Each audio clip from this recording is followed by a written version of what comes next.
இந்த படம் பார்த்ததுக்கப்புறம் அந்த கொஞ்சம் மாமிசம் சாப்பிட்றதெல்லாம் நிப்பாட்டிடலான்னு பார்க்குறோம். ஏன்னா வந்து ரொம்ப ஒரு உருக்கமான ஒரு நிலையில ஒரு ஒரு ஒரு கண்ணு தெரியலனாலும் ஒரு ஒரு மாடுக்கு வந்து எவ்வளோ கொடுமைகள் நடக்குது, அந்த மாடு சரியான நிலையில அது எங்கெல்லாம் போகுதுன்ற மாதிரி நல்லா இது எடுத்திருக்காங்க.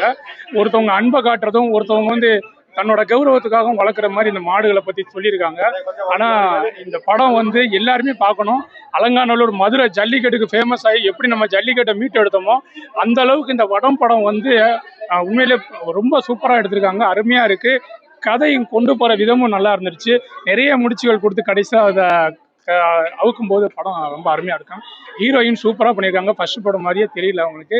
ரெண்டாவது விமல் சார் அடுத்து வேற ஒரு லெவலில். விமல் சார்னா இப்படி தான் அப்படிங்கிற நம்ம எல்லாரும் எழுதி வச்சிருப்போம். மாத்திருங்க, அழிச்சிருங்க, பரோட்டா சூரி மாதிரி அழிச்சிட்டு விமல் சாரே வேற லெவலில் நடிச்சிருக்காரு. ஃபைட் எல்லாம் பயங்கரமா பண்ணியிருக்காரு. எப்பயும் நம்ம காமெடியனா பார்க்க வேண்டிய விமல் சாரை வந்து இந்த படத்துல நீங்க டிஃப்ரெண்டா பார்ப்பீங்க. மியூசிக்ஸ் எல்லாம் சூப்பரா இருந்துச்சு.